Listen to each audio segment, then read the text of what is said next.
de cette commission déjà suffit pour montrer que nous ne sommes pas dans la dynamique de... C'est pour ça que j'évite le terme dialogue, parce que quand on voit dialogue, on parle de dialogue pour pouvoir directement partage de pouvoir. Ici, nous préférons parler de forum pour un consensus national, forum pour le pacte social, pour la paix et le bien vivre ensemble. C'est sûr qu'il y aura une commission, ce n'est qu'une commission parmi plusieurs commissions qui va traiter la problématique paix et politique, où il sera aussi question, non seulement question de la coopération interétatique, mais aussi de la gouvernance démocratique. Comme je l'ai dit, nous ne sommes pas là pour dicter les résultats de ce qui va être fait, de ce qui va être dit.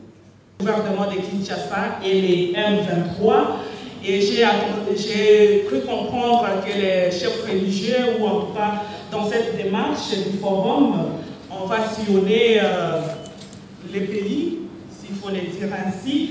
Est-ce que c'est dire clairement que vous allez vous rendre dans le Nord Kivu, à Goma, pour rencontrer M. Corneille Nangaa et la suite des membres du M23? Et pour finir, des négociations, 6 négociations entre Kinshasa et M23 ont lieu. Est-ce que c'est pour déterminer une période de transition? Est-ce que c'est pour un gouvernement d'union nationale ou pour autre chose? Nous avons suivi les, je ne sais pas comment on les appelait, mais il y avait des hommes de Dieu qui se sont réunis, ils ont fait une déclaration. Ils ont même donné un ultimatum de 48 heures pour la fin de la guerre. Et moi, ma question, c'est de savoir, cette démarche, vous la menez seule, ou bien vous allez les associer au nom de l'unicité? Une autre question, est-ce que votre démarche va-t-elle aboutir à la fin de la guerre à l'Est?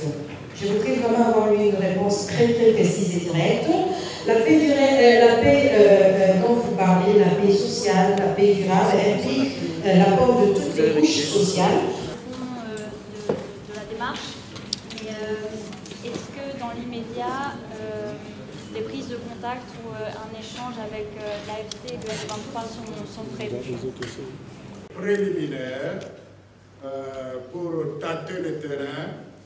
Mais il y a des consultations formelles après avoir conçu ce que nous présentons maintenant. Donc, après la conception, la mise en musique de l'intuition que nous avons partagée avec les autres, on n'a pas encore consulté formellement le président honoraire et Katoumi.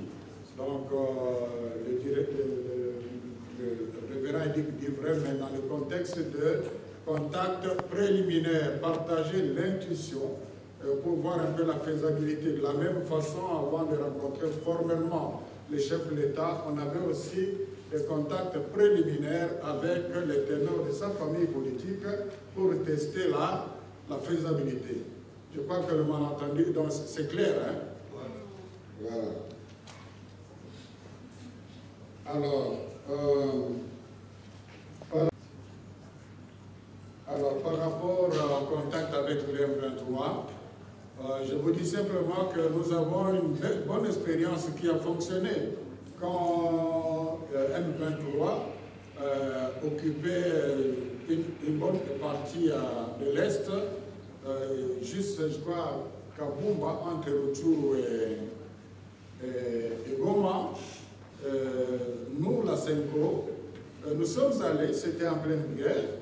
La Senko était représentée par 5 évêques que j'accompagnais. Alors c'était vraiment pendant la guerre. Nous sommes allés, on a pris des contacts préliminaires aussi avec eux pour nous assurer qu'ils ne vont pas nous enlever quand on va arriver là-bas. Et on est arrivé, nous avons échangé avec eux.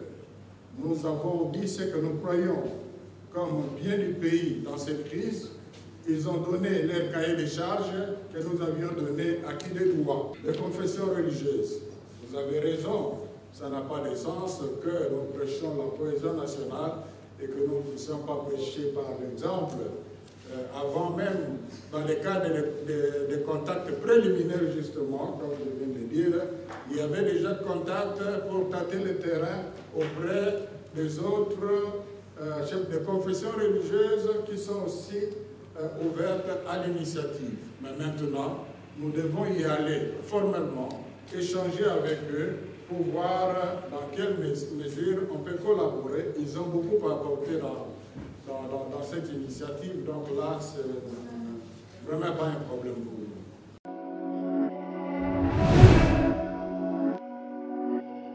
Très rapidement, comme l'a dit le modérateur, le pasteur Maurice Mondengo, vous présenter, en ce qui me concerne, la philosophie opérationnelle de notre pacte social pour la paix et le vivre ensemble, puisque nous avions déjà fait la présentation de la feuille de route. Nous étions ici et vous avez appris qu'à ces jours, nous avons été reçus par le chef de l'État, président de la République, et après cette rencontre, nous sommes déjà en train de rencontrer d'autres acteurs, notamment ceux de la composante politique, mais aussi de la composante société civile. À l'issue de ces rencontres, nous aurons très certainement d'autres étapes qui vont nous être présentées. Mais en ce qui me concerne, je voudrais d'abord commencer, comme je l'ai dit tantôt, commencer par présenter la philosophie opérationnelle. Alors, le pacte social pour la paix obéit à une approche mixte. Cette approche est à la fois interne et internationale.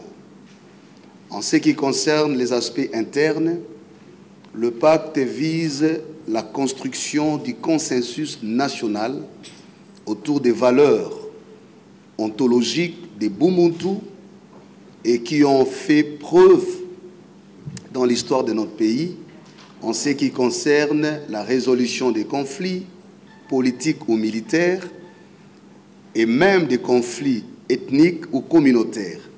Donc aujourd'hui, nous avons une bonne expérience à puiser à partir de cette approche des Bumuntu qui passe éventuellement par la discussion ou alors par le dialogue, parce que le concept de dialogue devient un peu pollué à un moment au niveau de l'imaginaire collectif.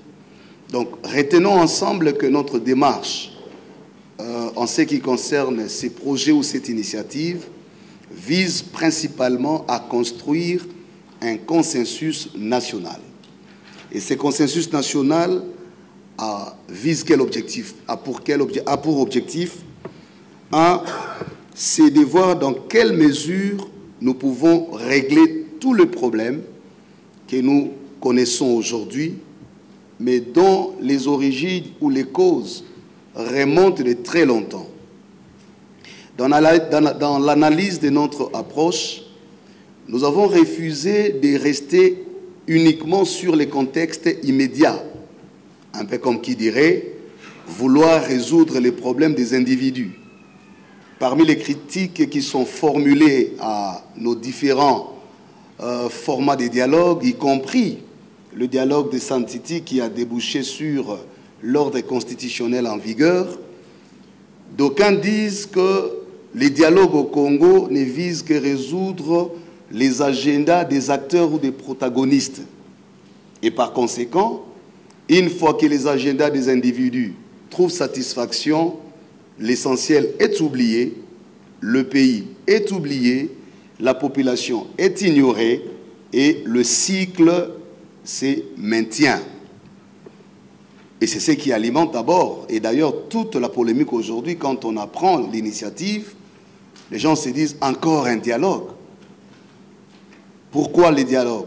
Parce qu'on va encore se partager le poste. Et donc c'est ici l'occasion pour nous de clarifier les choses.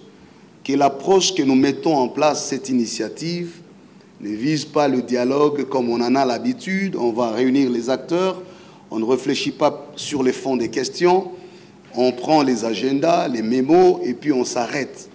Nous nous sommes dit, mais tiens, Le père spirituel, en analysant la situation et de par l'ancrage historique de nos églises, se sont dit, il y a des faits qui se répètent parce qu'on n'a jamais eu le temps de faire un arrêt philosophique, un arrêt intellectuel pour analyser profondément les causes de ces conflits et proposer des solutions idoines.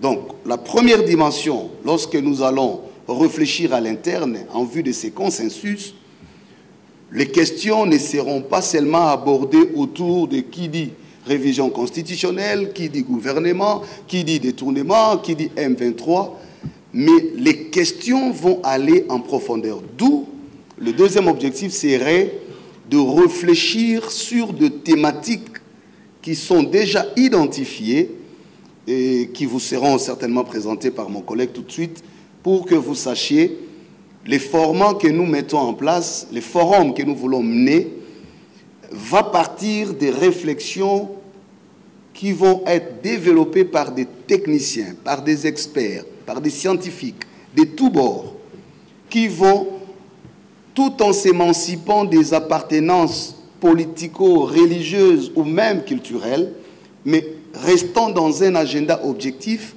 que nous continuons à rêver comme étant l'idéal du vivre ensemble au Congo, et ils vont réfléchir, ils vont analyser profondément et à l'issue desquelles réflexions découleront certainement des propositions. Donc ça, c'est un élément important et le point de départ. Et le troisième objectif que nous visons ici, c'est éduquer la population. Aujourd'hui, notre corps social est fragilisé et même le spectre du tribalisme aujourd'hui a pris beaucoup d'ampleur. Nous avons des frustrations, nous avons des conflits ethniques, des conflits communautaires, nous avons des conflits politiques et maintenant nous vivons des conflits militaires ou des conflits armés. Et donc, le travail ici vise aussi la dimension de la durabilité. Il ne suffit pas seulement de résoudre les problèmes de ceux qui sont aujourd'hui belligérants ou des conflits que nous vivons, mais nous voulons poser ce qu'on appelle les mythes fondateurs de notre nation. Quelles sont les valeurs qui justifient notre raison d'exister en tant que peuple? Quel est notre rêve idéal pour devenir une grande nation? Sur base de quels fondements nous reposons notre héritage en tant que nation et en tant que peuple? Voilà une vaste campagne d'éducation civique qui va être lancée dans un horizon au-delà de ce que nous parlons aujourd'hui en tant que crise pour donner un caractère durable à cette paix. Donc ça, c'est la dimension interne qui se résume par la construction du consensus national qui nous permettra d'analyser et d'aborder des questions de fond. La deuxième dimension, c'est la dimension du bien vivre ensemble. Le père spirituel se sont dit, mais tiens, écoutez, c'est un peu comme dans la Bible. Pourquoi tout le temps en Israël il y avait des guerres? Pourquoi tout le temps c'est la Palestine, c'est les Jébusiens? Si vous lisez ceux qui lisent la Bible, vous allez comprendre que même dans la Bible, il y a de tels phénomènes. Mais au Congo, ça se justifie aussi du fait que, sur le plan géostratégique, notre pays regorge des ressources. Plusieurs rapports, que ce soit ceux des Nations Unies, indiquent que les minéraux au Congo, les ressources naturelles au Congo, constituent un vecteur important qui attire la convoitise et partant l'objet des guerres.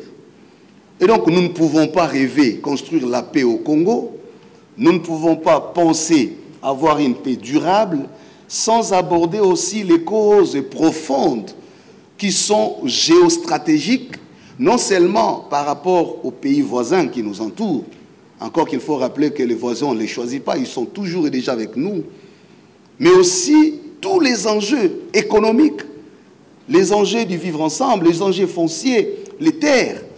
Et donc, le père spirituel se sont dit, nous allons également aborder cette question. Je voudrais ici insister pour dire que cette approche n'est pas restreinte à la question du Rwanda en tant que pays. Parce que le Rwanda n'est pas le seul pays et le président Kagame n'est pas le seul acteur.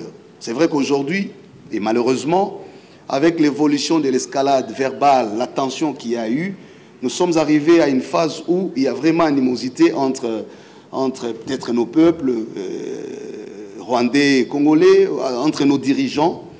Mais nous transcendons toutes ces réalités pour dire, en tant qu'Église, nous devons arriver à créer ces vivre ensemble. Et ce qui n'est pas impossible.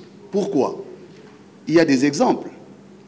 L'Europe est le continent, pour certains auteurs, les plus sauvages de l'histoire, qui a traversé et connu les 2 guerres mondiales.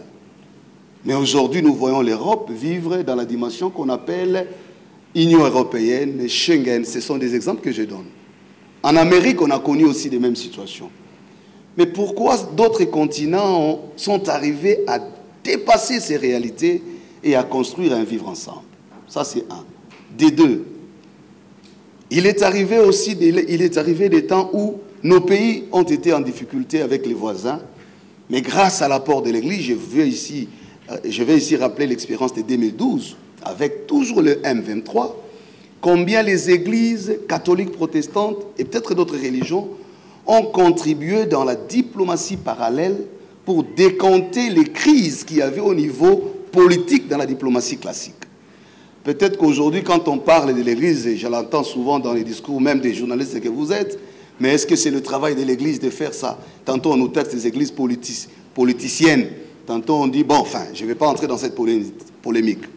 Mais il est important de savoir, les églises en tant qu'institution de par le monde, vous allez en Afrique du Sud, si l'apartheid a été vaincu par l'approche de justice transitionnelle, de vérité et réconciliation, le rôle de l'Église par Desmond Tutu a été très considérable dans la construction de la paix. Vous allez aux États-Unis lors de la ségrégation, le rôle de l'homme de l'Église, Martin Luther King, a été très constructif dans la lutte contre la ségrégation. Mais pourquoi au Congo, on n'arrive pas à cerner justement la richesse que nous avons? Nous sommes des églises les plus importantes d'Afrique centrale.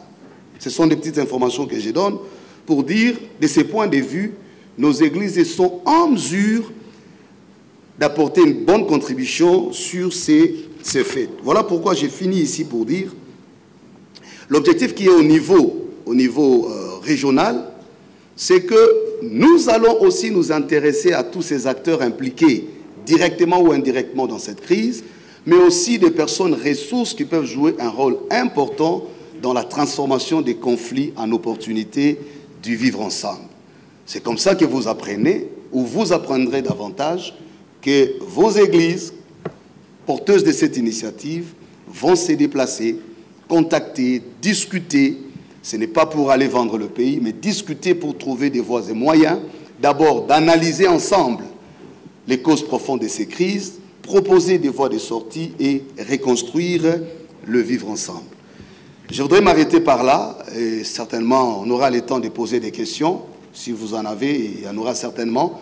Nous voulons que cet échange, cette journée de communication, soit l'occasion pour vous, amis de la presse, de poser toutes les questions que vous voulez, pour que l'éclairage soit donné et qu'au sortir de cette activité, nous soyons, comme le souhaite d'ailleurs le responsable de la politique générale des communications dans notre pays, que nous développions des mécanismes communicationnels utiles à construire et à contribuer pour la paix. Au lieu de nous tirer tout le temps, de prendre des petits mots, de chercher la polémique, elle se cache où, je crois que nous voulons, ensemble avec vous, construire une stratégie communicationnelle efficace qui pourrait favoriser ce travail. J'ai dit. Après avoir suivi le révérend Eric qui a dépeint la philosophie et la mise en œuvre du projet, je prends la parole pour vous partager avec vous la suite à partir de maintenant. Vous n'avez pas le texte parce que c'est une forme de consultation populaire à travers les médias, car nous le faisons avec les politiques, les organisations de la société civile. Il s'agit concrètement de présenter les commissions thématiques prévues et leurs objectifs dans l'intention de recueillir les avis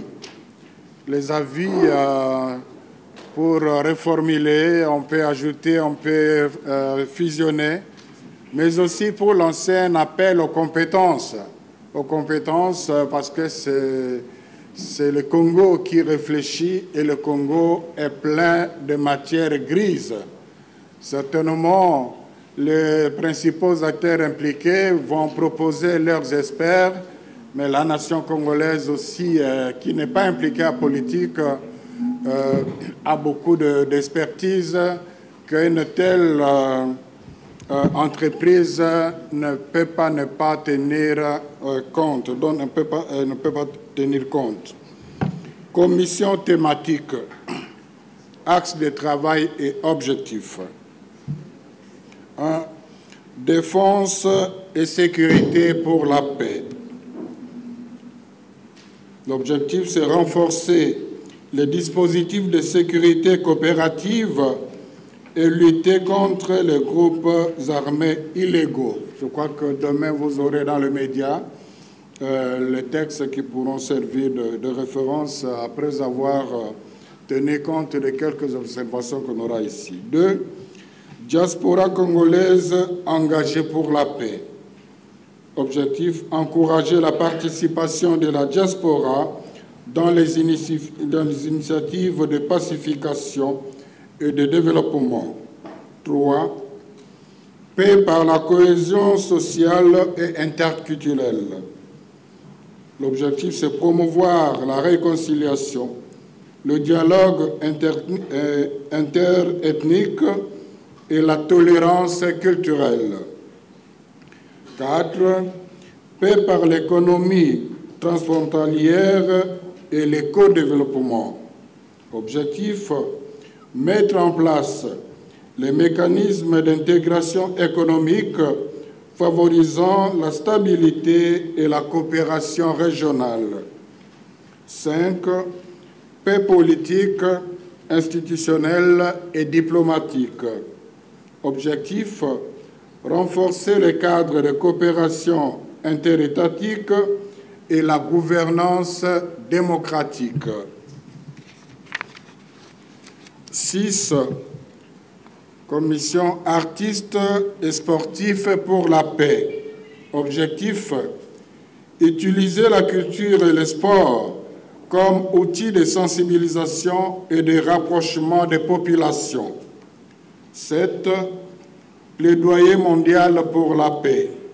Objectif, mobiliser la communauté internationale en faveur de la consolidation de la paix en RDC et dans les Grands Lacs. 8. Universitaires, chercheurs et écrivains pour la paix. Objectif, c'est contribuer à la production de savoirs et d'analyses pour une paix durable. 9. Infrastructures régionales pour la paix.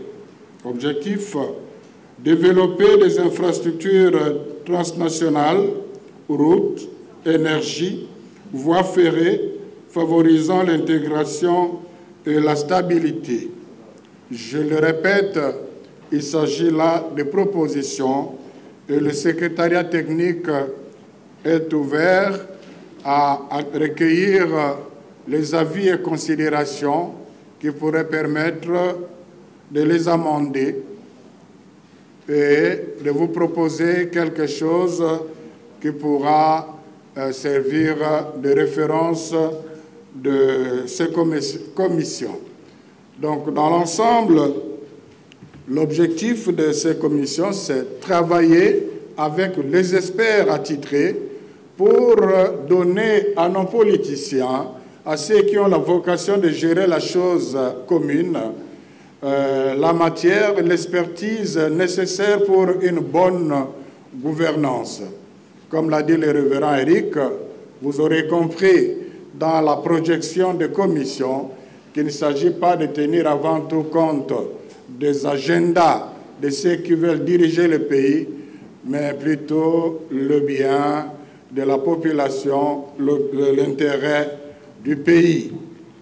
Ceci dit, quand vous aurez, par voie des médias, les commissions qui seront arrêtées, toute personne qui pense avoir une expertise avérée pour en permettre une bonne contribution dans l'une ou l'autre commission, qu'elle se manifeste.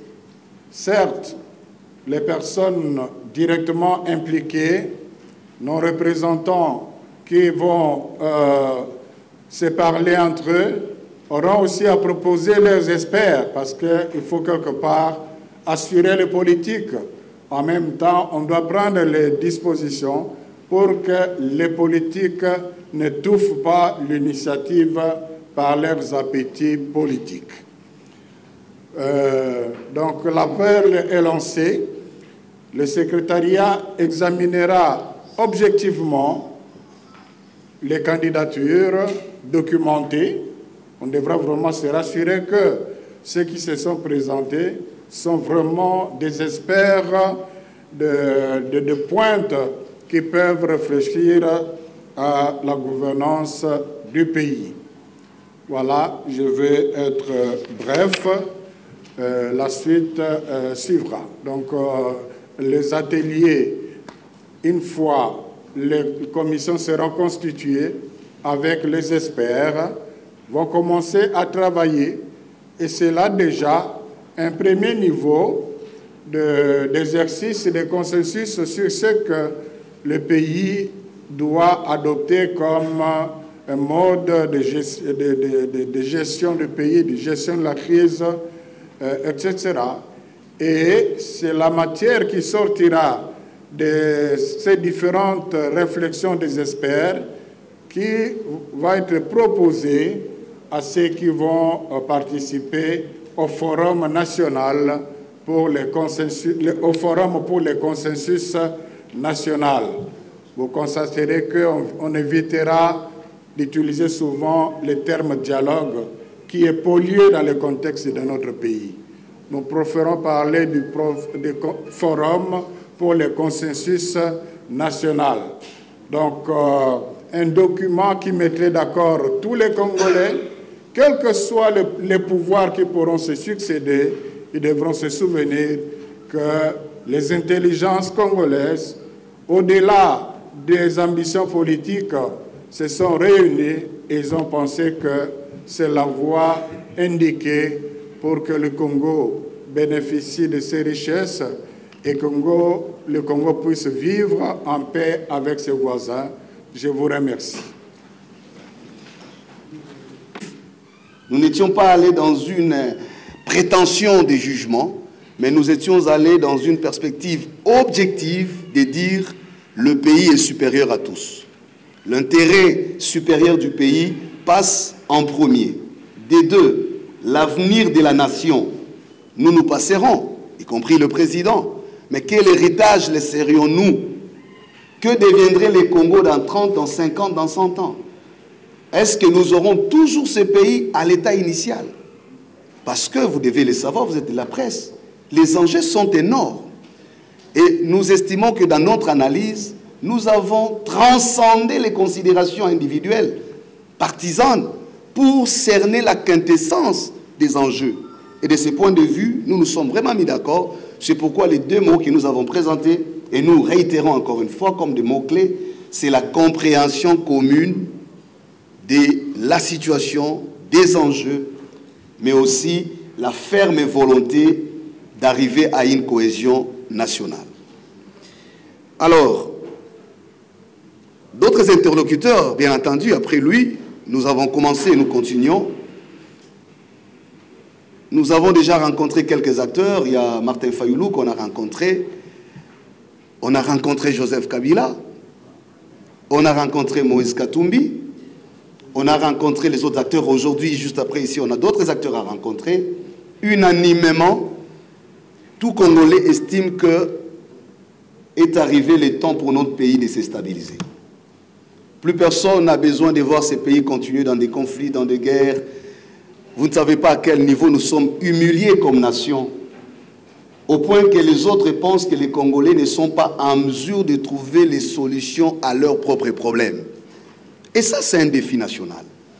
Ça doit dépasser nos contradictions, ce qu'on appelle des querelles des familles, pour que nous fassions passer l'intérêt du pays avant tout. Donc, tout acteur, en tout cas jusqu'à l'étape actuelle des choses, que nous rencontrons est dans la dynamique. La preuve, c'est l'engouement qu'il y a. Mais je réitère encore que chaque acteur pose ses préalables, et c'est cela le rôle aussi que nous avons comme facilitateurs, c'est de réduire la distance entre les extrémités des préalables et arriver à construire en transformant ces difficultés des conflits en opportunités du dialogue. Est-ce que l'échéance par rapport à cette initiative serait raisonnable? Parce qu'il y a des enjeux. Oui et non. Oui, parce que le travail que nous faisons sur les suppôts du secrétariat technique élabore un calendrier raisonnable et qui tient compte des urgences.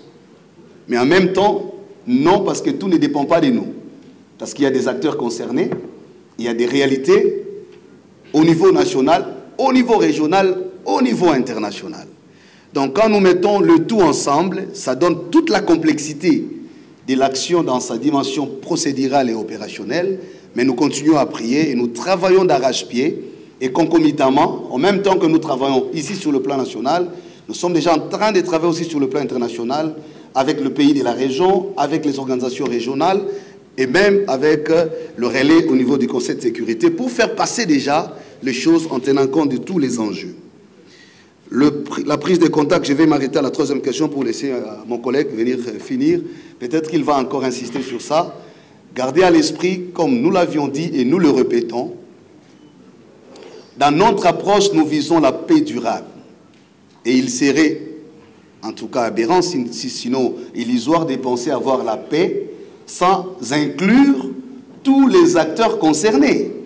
Donc ici, nous parlons sans embâche. Je vous ai livré déjà ici une indiscrétion en disant on a déjà vu quelques acteurs.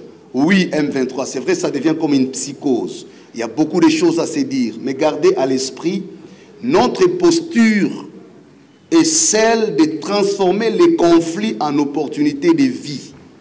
Nous ne sommes pas dans l'approche d'établir des jugements de valeur parce que d'autres instances pourraient les faire. Sinon, nous allons nous contredire.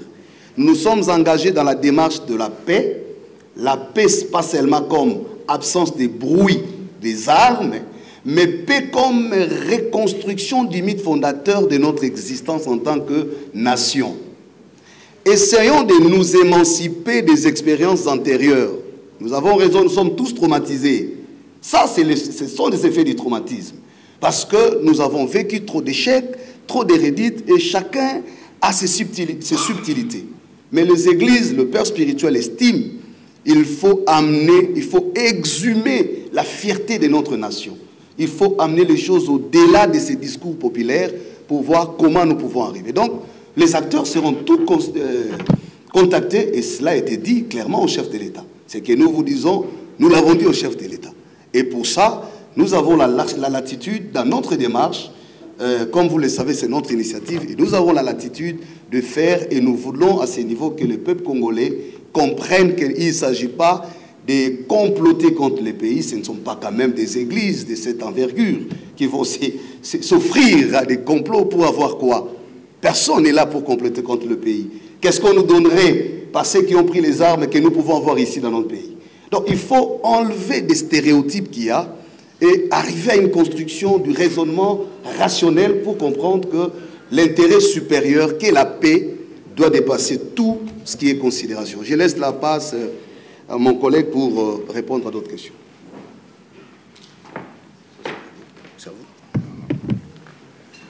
Avant de continuer de répondre, c'est juste pour préciser ce que le révérend Eric vient de dire en termes de contact.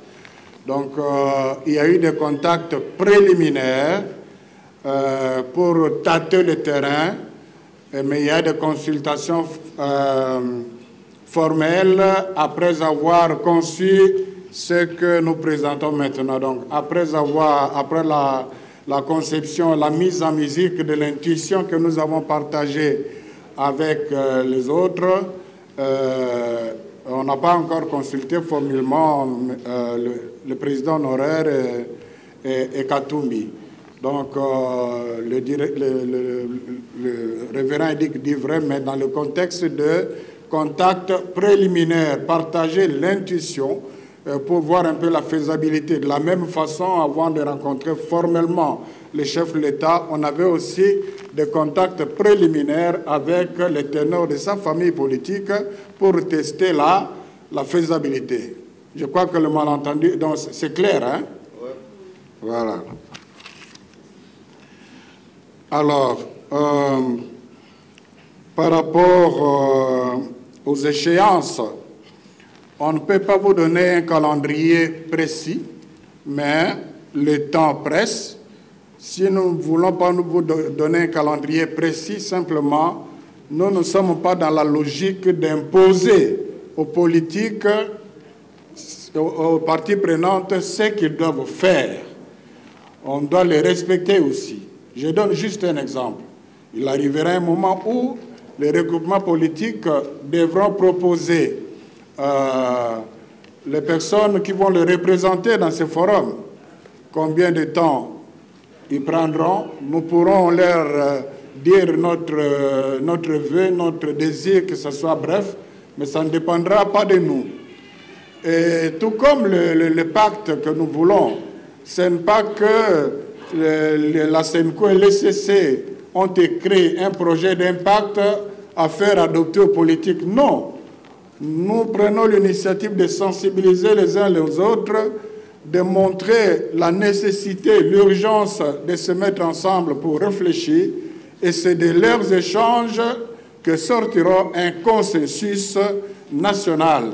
Donc, que ce soit clair aussi, c'est aux politiques d'écrire, donc aux parties prenantes, aux forces vives d'écrire leur histoire, et ce n'est pas aux deux églises de la dicter.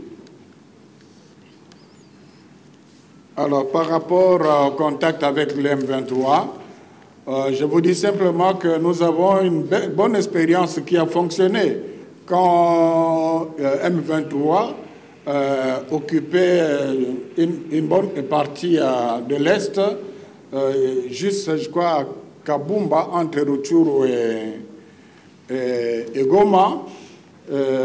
Nous, la SENCO, nous sommes allés, c'était en pleine guerre. La SENCO était représentée par 5 évêques que j'accompagnais. Alors c'était vraiment pendant la guerre. Nous sommes allés, on a pris des contacts préliminaires aussi avec eux pour nous assurer qu'ils ne vont pas nous enlever quand on va arriver là-bas. Et on est arrivé, nous avons échangé avec eux, nous avons dit ce que nous croyons comme bien du pays dans cette crise. Ils ont donné leur cahier de charges que nous avions donné acquis de droit. Donc, on est dans la même philosophie. Ce n'est pas quelque chose... et à ce moment-là, ce n'était pas le président Tshisekedi qui était au pouvoir, c'était le président Kabila qui était au pouvoir. Donc, vous voyez que nous sommes là, non, nous ne tenons pas compte des individus, mais nous tenons compte du pays.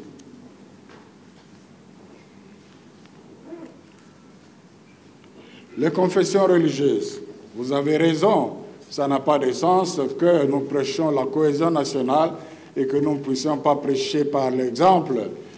Avant même, dans le cadre des contacts préliminaires, justement, comme je viens de le dire, il y avait déjà des contacts pour tâter le terrain auprès des autres chefs de confession religieuse qui sont aussi ouvertes à l'initiative. Mais maintenant, nous devons y aller formellement, échanger avec eux pour voir dans quelle mesure on peut collaborer. Ils ont beaucoup à apporter dans cette initiative. Donc là, ce n'est vraiment pas un problème pour nous.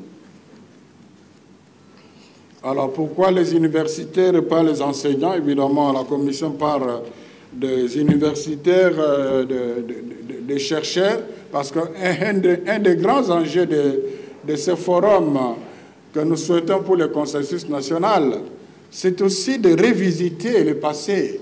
Et beaucoup de choses que nous projetons ici ont déjà été abordées par des cerveaux même de ce pays dans le passé. Pourquoi ça n'a pas fonctionné? Où nous en sommes? Qu'est-ce qui a manqué pour que ça soit productif? Et donc là, on a besoin, je crois que chacun a ses compétences. La compétence d'un universitaire, d'un chercheur, n'est pas la compétence d'un enseignant. Mais n'empêche que les enseignants contribuent avec leurs idées, tout comme tout Congolais peut contribuer avec ses idées. Ce n'est pas pour dire qu'on vous a présenté les sites et la façon dont vous pouvez contribuer. Maintenant qu'on connaîtra les commissions, si quelqu'un ou une association, un groupe a un souci qui correspond à une thématique traitée dans une commission, il approchera le secrétariat technique que nous allons présenter pour qu'on les prenne en compte.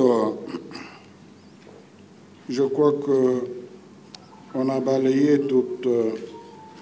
Alors, est-ce que ça ne sera pas pour arriver à un gouvernement de transition, c'est ça? Bon, je crois que même la présentation de ces commissions déjà suffit pour montrer que nous ne sommes pas dans la dynamique de... C'est pour ça que j'évite le terme dialogue, parce que quand on voit dialogue, ici, on parle de dialogue au Congo, on voit directement partage de pouvoir. Ici, nous préférons parler de forum pour un consensus national, forum pour le pacte social, pour la paix et le bien vivre ensemble. C'est sûr qu'il y aura une commission, ce n'est qu'une commission parmi plusieurs commissions qui va traiter la problématique paix et politique, où il sera aussi non seulement question de la coopération interétatique, mais aussi de la gouvernance démocratique. Comme je l'ai dit, nous ne sommes pas là pour dicter les résultats de ce qui va être fait, de ce qui va être dit. Bon, je crois que pour me faire compléter, vous savez, nous sommes au niveau politique, nous avons nos techniciens. Vous permettrez que je donne la parole à un de nos experts, ils sont nombreux, qui peut peut-être donner un complément qui pourra davantage assouvir votre soif. Le coordonnateur du secrétariat technique, non pas parce que je suis dans mon passé un acteur politique, mais essentiellement parce que je suis un chercheur et j'ai produit 2 ouvrages sur la paix. Un ouvrage en 2004, Le chantier de la paix, et un ouvrage l'année dernière, La paix en RDC dans les Grands Lacs, tout de suite et comment. Mais surtout parce que je suis aussi doctorant en irénologie, donc en sciences de la paix. C'est pour tout cela que le père spirituel a pensé me confier cette tâche technique.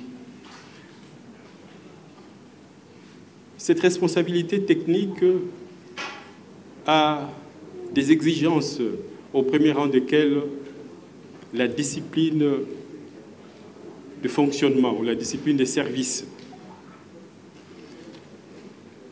On va vous présenter dans sa composition exhaustive le membre du secrétariat technique, mais nous sommes des techniciens, nous sommes des gens disciplinés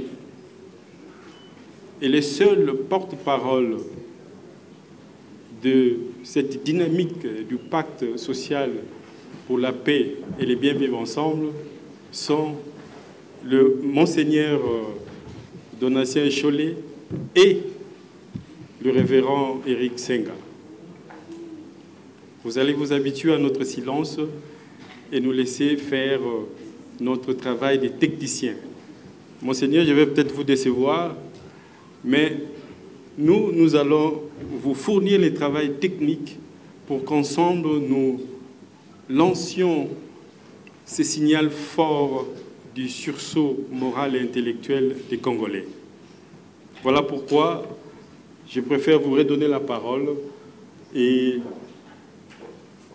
qu'on nous accepte comme des techniciens faisant un travail technique au service de la mise en œuvre effective, concrète et lucide et responsable du pacte social pour la paix. Comment? L'apport de son secrétariat technique. tous les travaux techniques. Monseigneur Donatien Cholet vous a tout à l'heure montre les différentes séquences qui vont nous conduire jusqu'au pacte social. Il a lancé la perspective des ateliers, des commissions thématiques. Qu'on a discuté avec les chefs, on a également conseillé, on a également prié. Et c'est cela la difficulté de tout le temps que nous avons le dialogue. Nous ramenons toujours les problèmes dans sa dimension ou dans sa dimension subjective. Si nous continuons à regarder la personne de Félix Tshisekedi, la personne de Joseph Kabila, de tout ce que vous voulez, nous ne nous en sortirons pas. Il nous faut une transcendantalité objective. Que voulons-nous? Nous ne pouvons pas en même temps dire nous voulons la paix.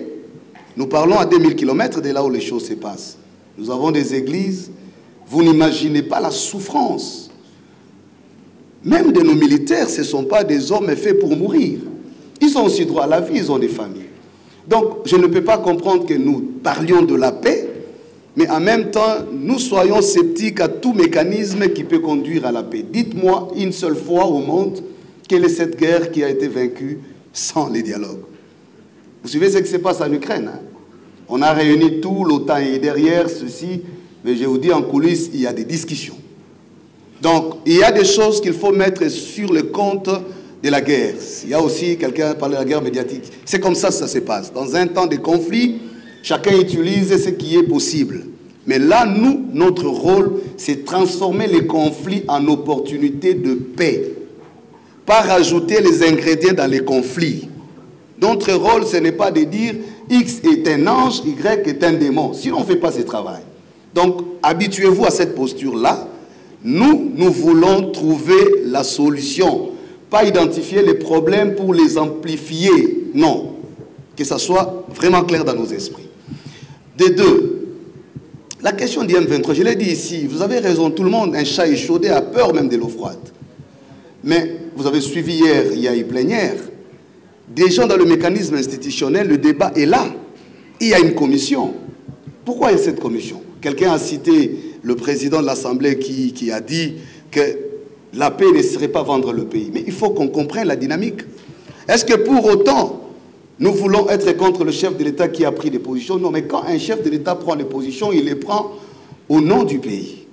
Autant on peut prendre une position le matin de dire oui, pour autant on peut prendre une autre position de dire non. C'est pourquoi la guerre commence un jour et elle s'arrête parce que vous ramenez les débats sur les individus. Restons objectifs. Ici, j'ai bien clarifié que le chef de l'État, dans notre entretien, avait son point de vue, ce qui est tout à fait normal, mais c'est nous qui avons amené l'initiative. C'est nous qui pensons que, pour arriver au résultat, voilà ce qu'on peut faire. Et s'il estime que nous pouvons essayer, et qu'il ne trouve pas d'inconvénient, si résultat arriverait, je pense qu'on ne se contredit pas. Donc avançons dans ce sens-là, et vous avez la responsabilité comme presse de nous aider. Comment allons-nous collaborer avec la communication? Vous allez le savoir, il y a une commission technique qui a tout un aspect lié à la technicité, donc qui va aller peut-être dans un projet. Le temps viendra, on vous le dira. N'oubliez pas que nous travaillons déjà dans nos outils, dans l'éducation à la paix. Et la sensibilisation, ça c'est traditionnel aux églises. Nous le faisons et au temps utile, vous en serez informés. Acceptez, s'il vous plaît, qu'on n'arrête pas ici, parce qu'on a des agendas très très serrés avec toutes les consultations, donc on doit se déplacer vers de l'autre côté de la ville. Merci. Le forum que nous projetons n'est pas un forum où le gouvernement sera d'un côté et de l'autre côté l'opposition au M23, non. C'est un forum national qui ferait que les Congolais seraient là autour d'une table. Ce n'est pas que M23 sera là pour dialoguer avec le gouvernement. Tout le monde sera là pour parler avec tout le monde. Je crois que c'est différent, n'est-ce pas? Alors je crois qu'au niveau de la presse, aider l'opinion à faire cette différence-là. Et par rapport à la presse, mais la presse, on ne doit pas vous dire même ce que vous devez faire. Ça, vous êtes formés pour ça, parce que là, il s'agit, vous parlez de la guerre médiatique, ce que nous attendons principalement de nous, de vous plutôt, c'est d'accompagner cette initiative de deux églises pour changer le narratif parce qu'à un moment donné, les Congolais avaient mordu à l'idée qu'il faut la guerre. Et les conséquences sont là. Nous venons plutôt avec un autre narratif, priorité à la paix, c'est-à-dire on veut construire, évidemment on dit qui veut la paix prépare la guerre, donc si on fait la guerre, c'est pour la paix. Mais ici, le narratif est autre. Nous voulons la paix par la paix. Voilà. Et nous avons besoin de vous pour faire comprendre ça à la population. Toutes les activités qu'on va organiser pour les campagnes de sensibilisation pour l'adhésion de la population aura besoin de vous. Toutes les activités sportives ou interculturelles qui seront organisées avec le Rwandais, le Burundais, ne sais avec qui là-bas, on aura besoin de vous. J'ai vu les gens, vraiment ça m'a beaucoup surpris, les gens s'indignaient parce que le cardinal était à Kigali. Nous sommes quand même des hommes de Dieu. Est-ce que les Rwandais sont nos ennemis? Même s'ils étaient nos ennemis, la parole de Dieu me dit, aimez vos ennemis. À qui dois-je obéir? Alors, M23 zali na agenda ya kokamata mabele. Agenda M23, yo yebi yango biso to yebi yango te. Alors, moi na pe sa réponse ne sika M23 te. Kasi nano na yo kite que officiellement M23 lobi alingi mabele. De toutes les façons, ce qu'alingi mabele akolobango na ba congolais nyonso bozala wana na ye.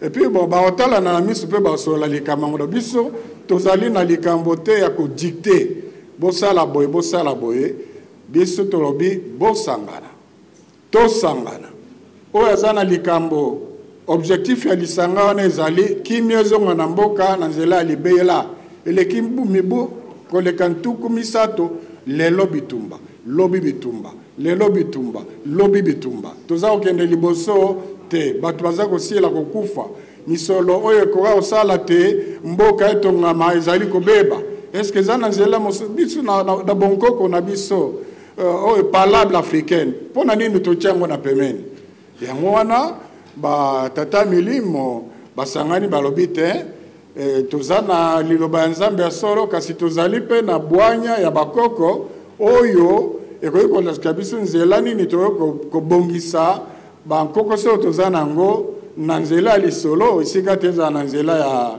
ya minuki elobaki na 2012 tokendaki ti na retour ezalaki te président Félix na kibokonzi ezalaki président Kabila tokendaki ti na retour kokutana ezalaki Sultan Makenga tokende kosola na bango groupe moko ya baepiskopo ayambaki bango bien armé na bamasasi tozaka ngana nzosambela la chapelle po yindawa te kasi il fallait kosala yango pe après ça na banzela mosusu pe kimi ekotaki depuis 2013 na lobi te ezalaki ka mpo na bango me bango mpe batiaki mpe maboko na kati lokola mokonzi ya mboka alobaki na Isiro chacun doit jouer sa partition. Il a même dit que l'église doit aussi jouer sa partition. Il a dit que ce qu'il attend de l'église, c'est qu'elle soit réellement au milieu du village, c'est-à-dire qu'il approche les uns et les autres pour qu'ils se parlent. Il a dit à Isiro. Donc ça c'est la sagesse. Et nous sommes dans cette sagesse-là. Nous on ne s'oppose pas à lui. Donc il faut vraiment corriger le narratif qui veut nous amener à quelque chose auquel nous ne pensons pas. Pardon? Bon, je vois que vous n'étiez pas là, mais c'est un grand acteur politique, oui ou non? Il a une grande famille politique, il a droit à la parole, il a droit de dire, nous voulons que ce soit un forum national. Donc, on ne peut pas exclure quelqu'un.